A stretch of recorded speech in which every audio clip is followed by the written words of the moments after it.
नमस्कार मित्रांनो, ration card धारकासाठी एक महत्त्वाची अपडेट आहे। नवीनच योजना एक व्हिडिओच्या माध्यमातून आपण पाहणार आहोत की प्राधान्य कुटुंब योजना या संदर्भात ही एक महत्त्वाची अपडेट आहे। प्राधान्य कुटुंब योजनेत ही योजना काय आहे व निकष काय आहे असणार आहेत व याचा लाभ कुणाला मिळणार आहे हे आपण या व्हिडिओच्या माध्यमातून समजून घेणार आहोत।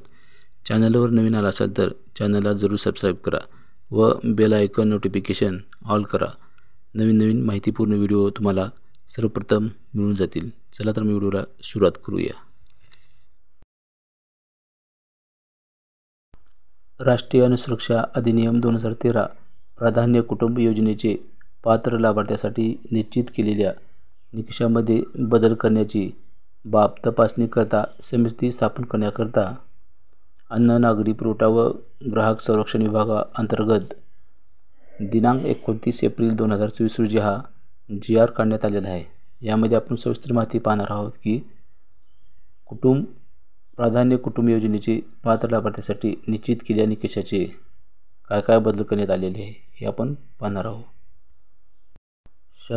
प्रस्तावनेमध्ये आपण पाहू शकतो की शासन निर्णय दिनांक 17/12/2013 नुसार राष्ट्रीय अन्न सुरक्षा अधिनियम 2013 अंतर्गत लाभार्थ्याची निवड करण्याची निकष ठरविताना लक्ष्य निर्धारित सार्वजनिक वितरण योजनेअंतर्गत लाभ घेतले असलेल्या मधील लाभार्थ्यांपैकी ज्या लाभार्थ्यांना सन 2011 मध्ये विविध नमुन्यात वार्षिक कौटुंबिक उत्पन्न नमूद केले होते त्या उत्पन्नानुसार शहरी भागात कमाल 59,000 पर्यंत वार्षिक कौटुंबिक उत्पन्न असणाऱ्या लाभार्थ्यांना पात्र लाभार्थी म्हणून व ग्रामीण भागात 44,000 पर्यंत वार्षिक कौटुंबिक उत्पन्न असणाऱ्या लाभार्थ्यांना प्राधान्य कुटुंब योजनेत पात्र लाभार्थी म्हणून समावेश करण्याबाबत निर्णय घेण्यात आला होता।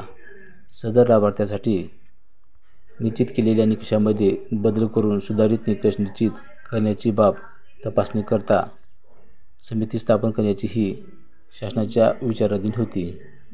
तर शासन निर्णयामध्ये पाहू शकतो की 17/12/2013 नुसार राष्ट्रीय अन्न सुरक्षा अधिनियम 2013 अंतर्गत लाभार्थ्याची निवड करण्यासाठी निकष ठरविलेल्या लक्ष्य निर्धारित सार्वजनिक वितरण योजनेअंतर्गत लाभ घेत असलेल्या लाभार्थ्यांपैकी ज्या लाभार्थ्यांना सन 2011 मध्ये 59,000 पर्यंत वार्षिक कौटुंबिक उत्पन्न असणाऱ्या लाभार्थ्यांना पात्र लाभार्थी म्हणून ग्रामीण भागातील 44,000 वार्षिक कौटुंबिक उत्पन्न असणाऱ्या लाभार्थ्यांना प्राधान्य कुटुंब योजनेचे पात्र लाभार्थी म्हणून समावेश करण्यात निर्णय घेण्यात आला होता। सदर शासन निर्णयानुसार अनुषंगाने केंद्र शासनाकडून प्राप्त होणाऱ्या धान्यापैकी काही धान्य शिल्लक राहिले हे केंद्र शासनाकडून प्राप्त असलेल्या 100% खर्ची पडेल याबाबत 17/12/2013 रोजीच्या शासन निर्णयाने निर्धारित करण्यात आलेल्या प्राधान्य कुटुंब योजनेच्या ग्रामीण व शहरी वार्षिक उत्पन्नाच्या मर्यादेत निकष तपासणी व शासन हेतू आहे।